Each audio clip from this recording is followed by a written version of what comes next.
On vous répète partout que Bitcoin est un marché libre, régulé par l'offre et la demande. C'est mathématiquement faux. Ce que je vais vous montrer aujourd'hui, ce n'est pas une théorie du complot.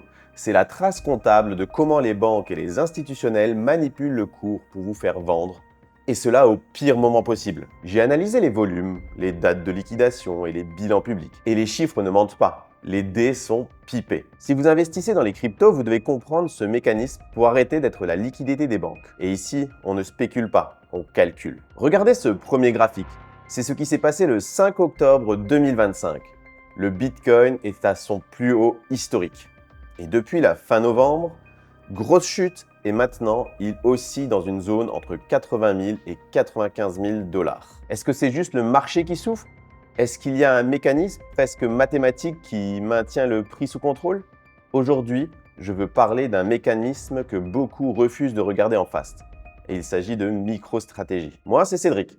Et aujourd'hui, on va faire exactement ce qu'on fait ici sur Data et Patrimoine. On ne spécule pas, on calcule. Je ne vais pas vous servir une histoire de complot avec des méchants dans une salle sombre. Je vais vous montrer une mécanique financière, légale, observable, documentée, qui peut expliquer pourquoi le Bitcoin peut être aspiré par les institutions tout en restant coincé dans un range. Et cette mécanisme, elle passe par un acteur clé, MicroStrategy. À la fin de cette vidéo, vous saurez trois choses. 1.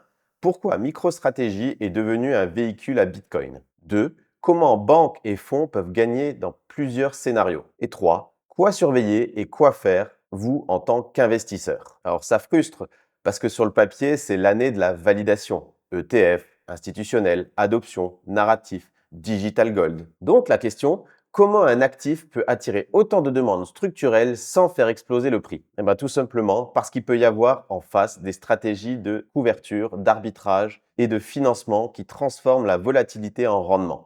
Et MicroStrategy est l'outil parfait pour ça. Alors je pose un garde-fou tout de suite. Je ne dis pas les banques manipulent le Bitcoin.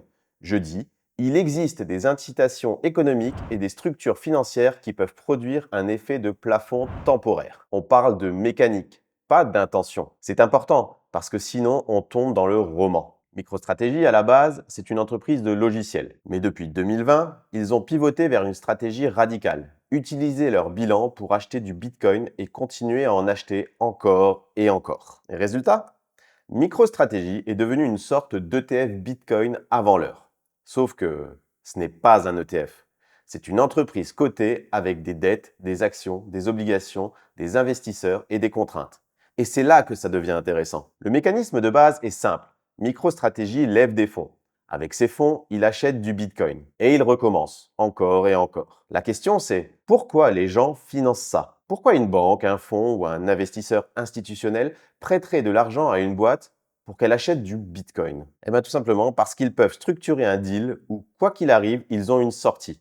Et parfois même, un gain dans plusieurs scénarios. On va découper ça en trois pièces. Pièce numéro 1, la prime ou la décote. Pièce numéro 2, le financement obligation convertible préférentielle.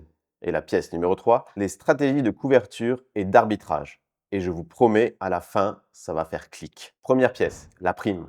Quand vous achetez une action MicroStrategy, vous n'achetez pas seulement du Bitcoin. Vous achetez une entreprise qui détient beaucoup de Bitcoin, plus un narratif, plus un management, plus une option sur le futur.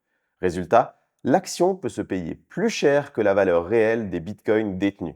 C'est ce qu'on appelle une prime sur la valeur nette d'actifs, la NAV. Inversement, elle peut se payer moins cher. C'est une décote. Et pourquoi c'est crucial? Parce que si l'action se paie avec une prime, MicroStrategy peut émettre des actions, récupérer du cash et acheter encore plus de Bitcoin. C'est une machine. Mais si la prime disparaît, la machine se grippe. Et je vous donne tout de suite une image mentale très simple. Imaginez que MicroStrategy détienne pour 100 milliards de dollars de Bitcoin. Et imaginez qu'après dette, la valeur nette soit 90 milliards. Si la bourse valorise l'entreprise à 120 milliards, vous avez une prime. Si elle la valorise à 80 milliards, vous avez une décote. Et ce n'est pas juste un détail, c'est le cœur de la machine.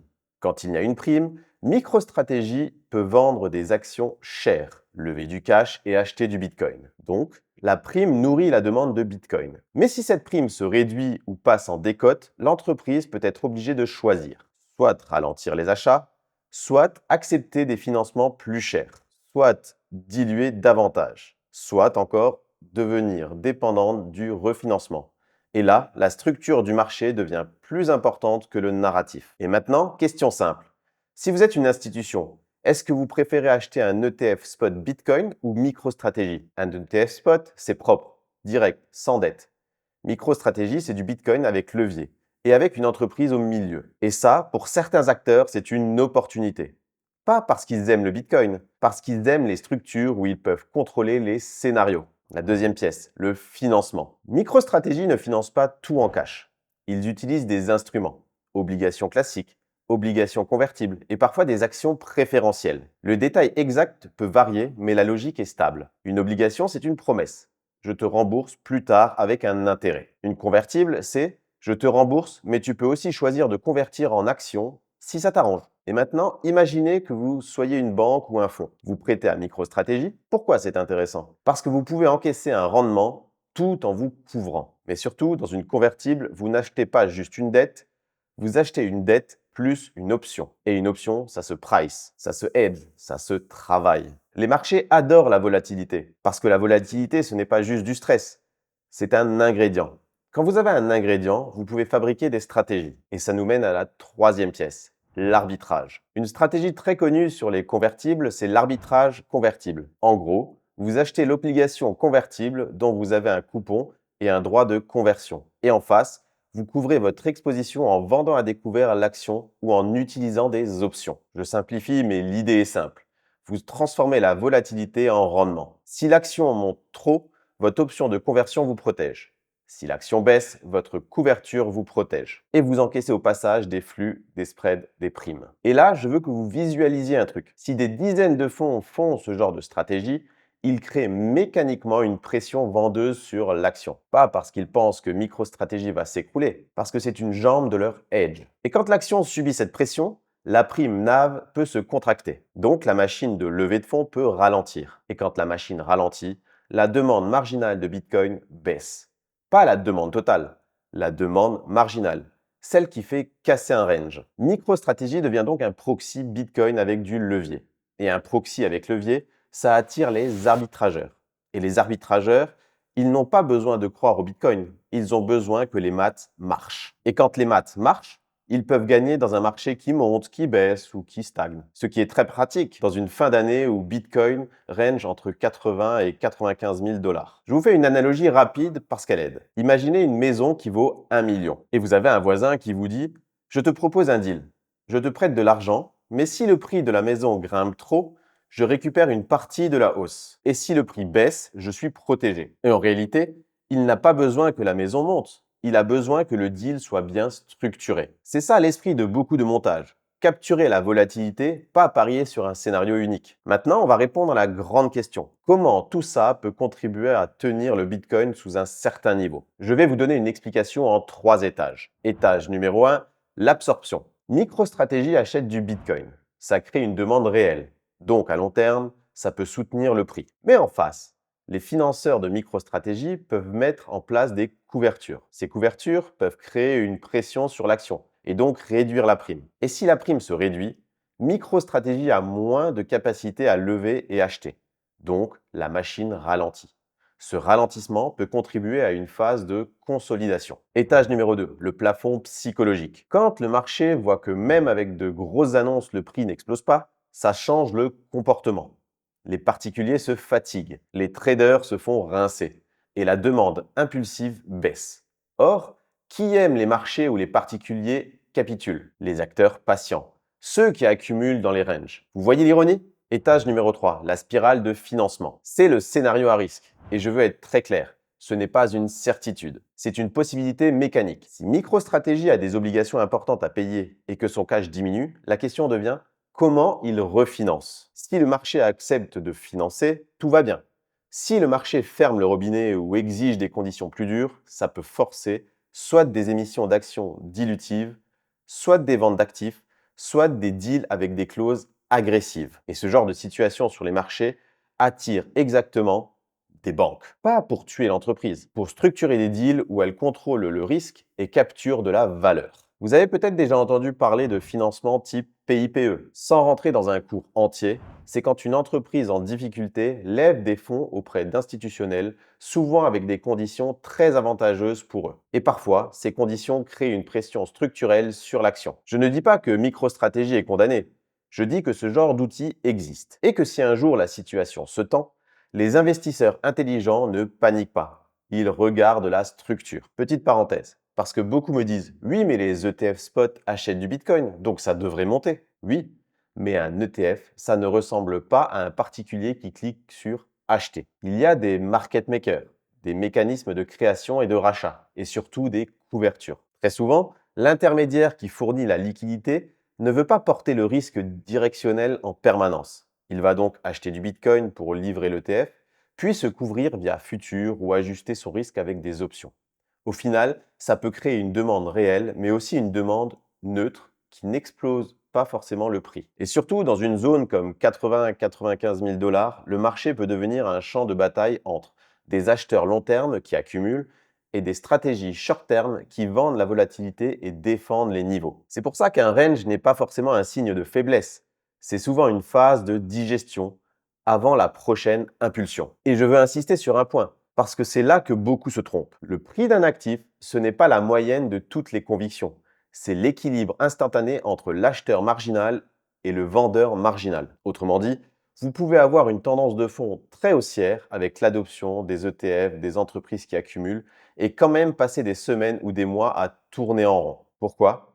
Parce qu'en face, il suffit qu'il y ait des stratégies capables de fournir de la liquidité, de vendre une partie de la hausse ou de neutraliser une partie de la demande pour que le marché digère. C'est exactement pour ça que je préfère parler en termes de structure et de probabilité. Le range, 80 à 95 000 $ après un plus haut à 126 000 $, ce n'est pas forcément un échec du narratif. Ça peut être un marché qui respire, qui transfère des coins des mains fragiles vers des mains fortes et qui reconstruit de la liquidité. Et pendant ce temps, les acteurs professionnels, eux, ne se demandent pas qui a raison sur Twitter. Ils se demandent où sont les flux, où sont les hedges, où est le risque et comment je suis payé pour le porter. Et dernière précision, tout ce que je dis ici, c'est de l'éducation financière, pas un conseil d'investissement.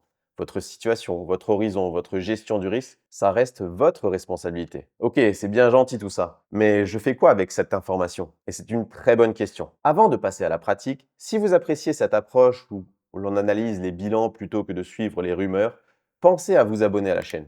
C'est le meilleur moyen de soutenir ce travail de recherche. Maintenant, on arrive à la partie actionnable. Je vais vous donner 5 choses à surveiller. Et ensuite, 4 règles simples pour ne pas vous faire piéger. Première chose à surveiller, la prime ou la décote de MicroStratégie par rapport à sa NAV. Si la prime est élevée, la machine peut accélérer. Si elle s'écrase, la capacité à lever peut se dégrader. Deuxième chose, les échéances de dette et le coût du refinancement. Des maturités proches plus des taux élevés, c'est de la pression. Des maturités lointaines plus un refinancement facile, c'est de la respiration. Troisième chose, le rythme d'achat de Bitcoin et la source de financement. Est-ce que c'est du cash flow, des émissions, des dettes? Ça change tout. Quatrième chose, la volatilité implicite et les marchés d'options autour de MSTR et du Bitcoin. Quand la volatilité baisse, certaines stratégies deviennent moins rentables. Quand elle remonte, les arbitrageurs reviennent. Cinquième chose, le comportement des gros détenteurs. Quand Bitcoin traîne autour de 80 000, ce n'est pas là que les particuliers sont euphoriques. C'est souvent là que les acteurs très gros accumulent discrètement pendant que Twitter s'ennuie. Et maintenant, voici les 4 règles simples. Règle numéro 1, ne confondez pas prix qui stagne et thèse morte. Un range, c'est souvent un transfert. Les impatients vendent, les patients achètent. Règle numéro 2, ne cherchez pas un coupable unique. Les marchés n'ont pas besoin de complots pour créer des effets de plafond. Ils ont juste besoin de stratégies qui s'empilent et se neutralisent. Règle numéro 3. Si vous investissez long terme, votre ennemi numéro 1, c'est la fatigue. Ce n'est pas la volatilité, c'est l'ennui. Parce que l'ennui vous fait abandonner la stratégie, juste avant que le mouvement ne parte. Règle numéro 4. Gardez une stratégie simple et une gestion du risque claire. Un DCA, une allocation, une réserve de liquidité. Et surtout, ne mettez pas votre vie financière sur un seul scénario. Je vous affiche le résumé complet à l'écran maintenant. Profitez-en pour en faire une capture d'écran et mettre un petit like sur la vidéo si cette synthèse vous aide à y voir plus clair. Ça aide énormément l'algorithme à proposer du contenu sérieux. Donc, est-ce que les banques manipulent le cours du Bitcoin? La réponse honnête, c'est je n'en sais rien. et vous non plus. Mais est-ce qu'il existe une mécanique financière très concrète où des acteurs institutionnels peuvent gagner en finançant, en couvrant et en arbitrant micro-stratégies, tout en limitant certaines accélérations de prix? Oui, et c'est exactement pour ça qu'il faut regarder la structure, pas le storytelling. Maintenant, j'ai besoin de votre avis d'investisseur en commentaire. Selon vous, ce range des 80 à 95 000, c'est une accumulation institutionnelle avant les 150K ou c'est une distribution pour piéger les particuliers avant le crash? Donnez-moi votre camp et vos arguments, je lirai tout. Et si vous voulez que j'approfondisse la partie deep dive uniquement sur l'arbitrage des convertibles et des flux, dites-le moi en commentaire. Parce que là, on pourra vraiment calculer. Et sur ce, je vous dis à très bientôt. Ciao!